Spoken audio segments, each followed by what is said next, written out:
کے کئی پہلو ہیں۔ آخری بات عرض کر رہا ہوں، گزشتہ دنوں آج کل چونکہ سوشل میڈیا کا دور ہے تو یہ بات میں کئی دفعہ کر چکا ہوں،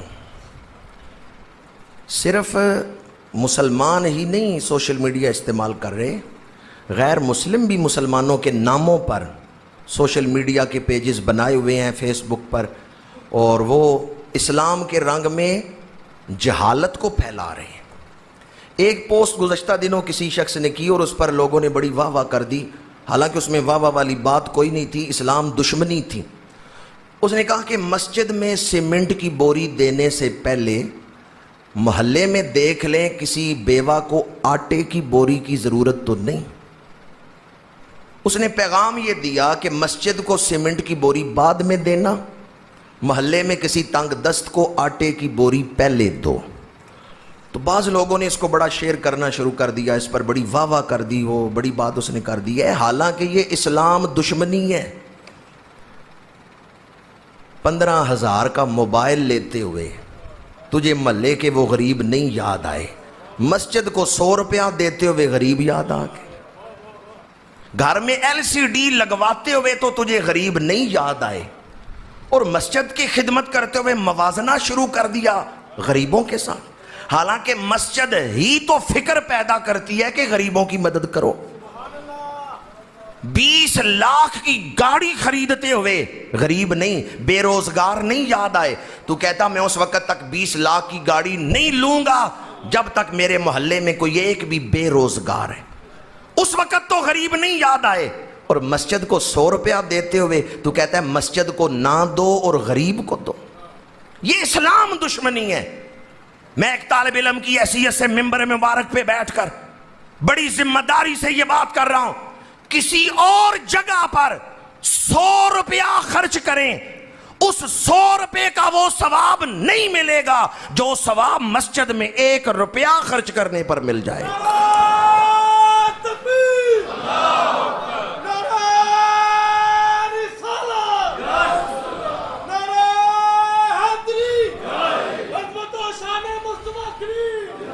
کسی اور جگہ 100 روپیہ خرچ کرنے سے وہ ثواب نہیں ملے گا جو ثواب مسجد میں 1 روپیہ خرچ کرنے پہ ملے گا۔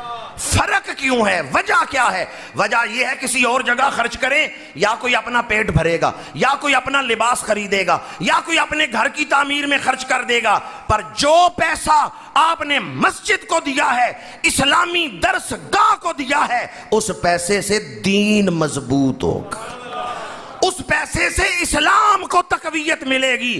اور جب کوئی شخص اپنا مال اسلام کی تقویت کے لیے خرچ کرتا ہے، حضرت آدم سے لے کے رسول اللہ تک کم و بیش 1.25 لاکھ نبی اپنے مزارات میں اس کے لیے دعا کرتے ہیں، کیونکہ نبی آئے کس لیے ہیں؟ نبی آئے ہیں دین قائم کرنے کے لیے۔ جب کوئی اپنا مال دین کی بقا کے لیے، دین کی تقویت کے لیے، دین کو مضبوط کرنے کے لیے اپنا مال خرچ کرتا ہے، اللہ کے نبی قبر میں اپنے مزار مبارک میں اس کے لیے دعا کرتے ہیں۔ سارے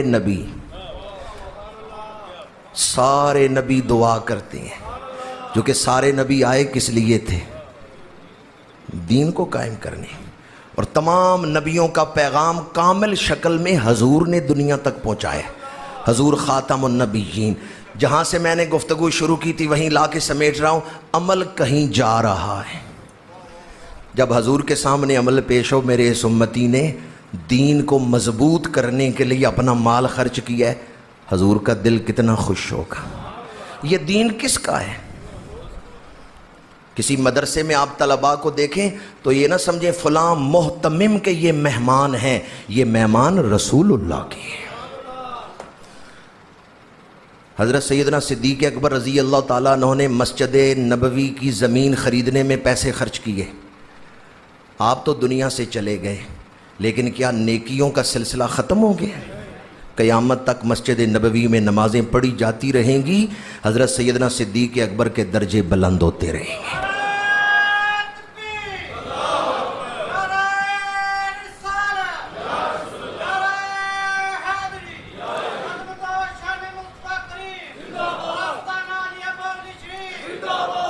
الاسلام زندہ باد۔ اسلام زندہ باد تو ہم سارے زندہ باد. الاسلام الاسلام. لاہور کی بادشاہی مسجد جس نے بنوائی تھی وہ اورنگزیب عالمگیر تو اورنگ آباد میں قبر میں سویا ہوا ہے، پر جب تک اس مسجد میں نمازیں پڑھی جاتی رہیں گی اورنگزیب کو بھی ثواب پہنچتا رہے گا یا نہیں پہنچتا رہے گا. دلی کی شاہی مسجد جس نے بنوائی شاہ جہان، وہ تو آگرے میں اپنے مزار میں تاج محل میں لیٹا ہوا ہے، لیکن جب تک اس کی بنوائی ہوئی مسجد میں نمازیں پڑھی جاتی رہیں گی مسجد بنوانے والے کو بھی ثواب. مال کسی ایسی جگہ خرچ کر کے جائیں کہ اگر آپ دنیا سے چلے بھی جائیں نیکی کا سلسلہ جاری رہے، نیکی کا فروغ جاری رہے. کوئی مال خرچ کرتا ہے اپنا پیٹ بھرنے کے لیے، کوئی مال خرچ کرتا ہے قیمتی لباس پہننے کے لیے، کوئی مال خرچ کرتا ہے اپنی واہ واہ کے لیے، عزت کے لیے، کوئی مال خرچ کرتا ہے معاشرے میں اپنے آپ کو مضبوط بنانے کے لیے. پر وہ کتنا خوش نصیب ہے جو مال خرچ کرے اسلام کو مضبوط کرنے کے لیے، جو مال خرچ کرے دین کو تقویت دینے کے لیے، جو مال خرچ کرے اللہ کے رسول کا قلب مبارک خوش کرے. میرے آقا کریم فرماتے ہیں جن فرشتوں نے 11 مہینے اللہ کی تسبیح کی ہے، جب رمضان شروع ہوتا ہے اللہ فرماتے ہیں میری تسبیح چھوڑ دو، میرے محبوب کے غلاموں کے لیے مغفرت کی دعا کرنا شروع کر دو. پھر پورا مہینہ رمضان شریف کا وہ زبانیں جنہوں نے پورا سال تسبیح کی تھی ہماری بخشش کا سوال کر رہی ہیں. کون سی زبانیں؟ ان فرشتوں نے کوئی غیبت کی ہے 11 مہینے، کسی کی چغلی کھائی ہے، جھوٹ بولا ہے؟ وہ زبان جس نے 11 مہینے تسبیح کی اور وجود بھی پاک ہے. فرشتے کیا ہیں؟ معصوم ہیں، فرشتے گناہ نہیں کرتے، وجود بھی پاک ہے. اور پھر فرشتوں میں ان کو شان بھی اعلیٰ حاصل ہے کہ وہ حاملین عرش ہیں. ان اللہ امر حملۃ العرش، وہ جو عرش کو اٹھانے والے فرشتے ہیں انہیں اللہ حکم دیتا ہے 11 مہینے میری تسبیح کرتے رہے ہو، رمضان کا مہینہ میرے محبوب کی امت کے لیے مغفرت کی دعا مجھ سے کرتے رہو. یہ حضور کی امت کی شان اور رمضان کی شان اللہ نے ظاہر فرمائی. کتنے خوش نصیب ہیں ہم لوگ جنہیں یہ مہینہ اللہ نے عطا فرمایا ہے. سبحان اللہ. یہ بات ابھی جب میں اپنے عزیز کی تقریر سن رہا تھا تو میرے ذہن میں آ رہی تھی کہ وہ 11 مہینے آسمانوں پہ فرشتے، عرش کو اٹھانے والے فرشتے تسبیح کرتے ہیں، اور اس مہینہ پورا مہینہ وہ فرشتے ہمارے لیے ایمان کی دعا کرتے ہیں، مغفرت کی دعا کرتے ہیں. لیکن جب آتی ہے نا یہ رات شب قدر تو پھر صرف آسمانوں پر ہی فرشتے ہمارے لیے دعا نہیں کرتے بلکہ فرشتوں کی کچھ جماعتیں زمین پر اتاری جاتی ہیں. سبحان اللہ.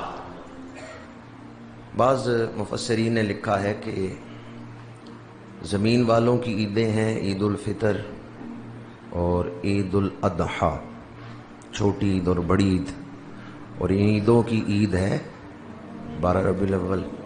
یہ زمین والوں کی عیدیں ہیں اور آسمان والوں کی عید ہے شب برات اور شب قدر. آج آسمانوں پر عید ہے، آسمان والوں کی عید، فرشتوں کی عید شب برات اور شب قدر. جو میلاد شریف ہے وہ مشترکہ عید ہے، سبحان اللہ. وہ زمین والوں کی بھی اور آسمان والوں کی.